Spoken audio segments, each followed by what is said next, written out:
Dans cette vidéo, je vais vous montrer comment être bien référencé sans rien y connaître en référencement. Steph, tu nous dis, hein? Je peux le dire? Alors Steph, tu nous disais en fait qu'il y avait un genre de nouvelle règle du jeu sur YouTube. Tu peux nous expliquer un peu ce truc-là?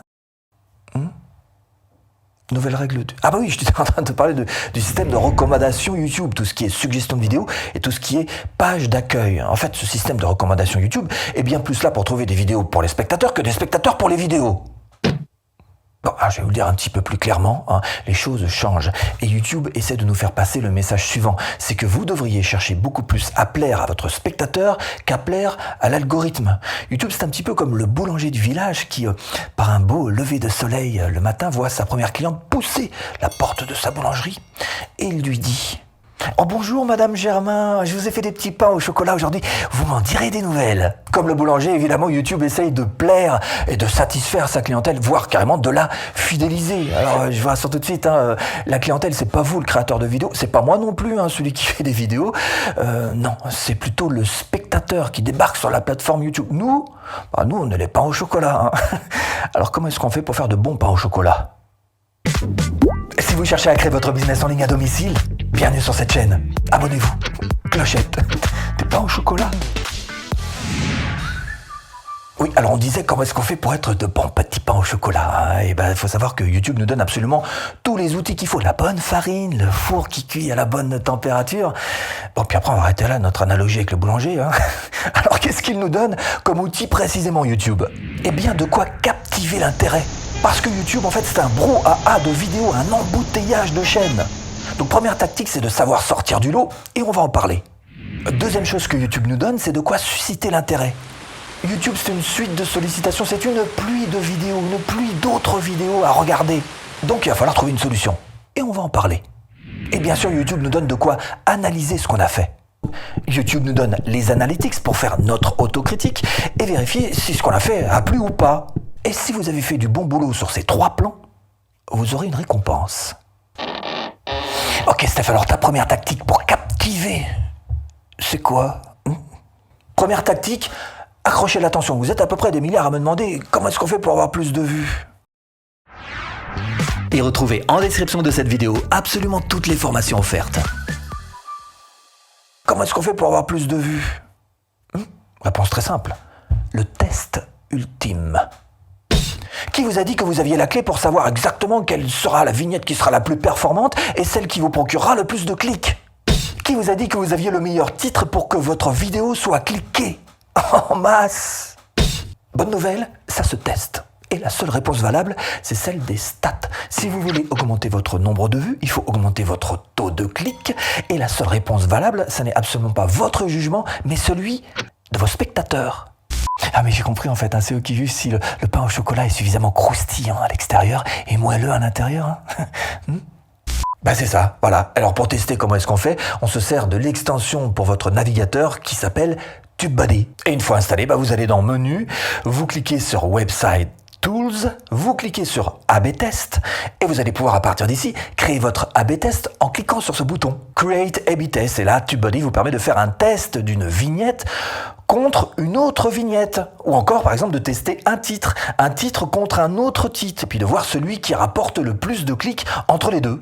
Donc la manière la plus simple d'accrocher l'attention, donc d'augmenter vos clics, votre taux de clics, et fatalement, bien sûr, votre référencement, c'est absolument pas les « je m'abonne, tu t'abonnes ». Pas plus que la pub YouTube, pas plus que les incantations chamaniques venues d'un autre temps, mais juste utiliser les bons outils. Et je vous mets là-dessous en description l'outil TubeBuddy en version pro que vous pourrez utiliser en 30 jours gratuitement. Ok Steph, première tactique, donc A/B test pour faire cliquer et pour faire augmenter nos vues. Deuxième tactique. Maintenant, il va falloir honorer la promesse. Vous avez accroché avec le titre et la vignette. Maintenant, il va falloir honorer votre promesse. Et attention, le temps vous est compté. Vous avez 30 secondes pour limiter les dégâts. Toutes les vidéos ont cette courbe qui chute dans les 30 premières secondes. Elle est inévitable, mais on peut l'améliorer quand même. Bien sûr qu'on peut l'améliorer en travaillant son accroche. Par exemple, en jouant dans ces 30 premières secondes sur la curiosité. Ou en jouant sur une idée forte. Ou encore sur l'émotionnel. Mais quoi qu'il en soit, à partir du moment où vous avez fait un titre, c'est une promesse, il va falloir évidemment y répondre. Ouais, ok. Mais bon, une vidéo, ça fait pas que 30 secondes, quand même. Ben non, il va falloir chercher effectivement à captiver la personne tout au long de cette vidéo pour pas qu'elle la quitte. Et l'un des moyens les plus simples de le faire, c'est de jouer tout simplement sur les variations.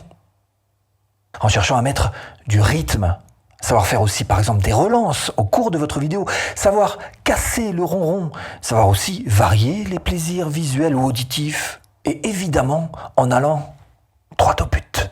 Bref, plus vous saurez jouer sur ces variations, plus vous aurez un long watch time, un temps de rétention, un temps de fidélisation sur votre vidéo. Et là, vous avez les 3 éléments qui font le plus de dégâts sur votre référencement YouTube. Le titre, la vignette et ces 30 premières secondes qu'il faut savoir travailler. Mais c'est pas tout. Ok Steph, donc je vais bosser ces 3 trucs-là. Hein. Par contre, on fait comment pour savoir si on fait du bon boulot ou si on est à côté de la plaque? On fait comment ça? Les analytics. Ok, soit la formule. Accroché, dont on vient de parler, hein, c'est le titre et la vignette, plus intérêt, là aussi on en a parlé, c'est les 30 premières secondes, plus toutes les variations que vous pouvez faire dans la vidéo, plus décision, à savoir prendre les bonnes décisions, formule magique, accroché, plus intérêt, plus décision, égale succès. Mais alors t'as pas dit comment est-ce qu'on fait pour prendre les bonnes décisions, hein? Tu sais pas ça? Tu sais pas, hein? Voilà. Si, je sais. C'est dans les analytics. Je vais même vous montrer le chemin qu'il faut prendre pour juger si une de vos vidéos a vraiment plu au cœur de votre audience, ou que vous soyez dans le mode analytics, quel que soit le menu, même si vous avez aucune monétisation comme moi je l'ai coupé d'ailleurs, eh bien vous voyez que vous pouvez appuyer sur ce mode avancé ici en haut à droite, puis ensuite appuyer sur comparer à. Et là vous allez pouvoir cliquer sur performance. Ce tableau, je vous l'ai déjà montré, mais on va l'utiliser de manière un petit peu différente. Ensuite, vous mettez dans la date de publication, par exemple 1 an avant, voilà, comme ça vous permettra de voir 1 an avant, quelles sont les vidéos qui ont le plus plu au cœur de votre chaîne.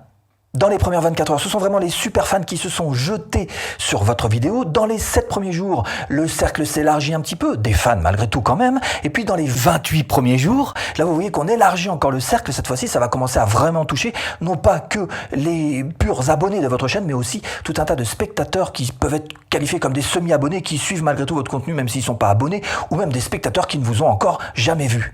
Ce qui ne veut pas dire que par la suite d'autres vidéos n'émergeront pas. Tiens, regarde. Ça, c'est une vidéo qui est en train de décoller. Vous voyez le petit point de décrochage là, au 45e jour, 45 jours après sa publication. Et quelquefois, ça peut être encore plus long, ça peut être 3 mois, voire 6 mois pour certaines d'entre elles. Donc, il faut être extrêmement patient. Et si vous voulez aller plus loin et vivre de votre chaîne YouTube, eh bien, je vous mets là-dessous ou en premier lien de description une formation offerte. À tout de suite. Et si tu cliques.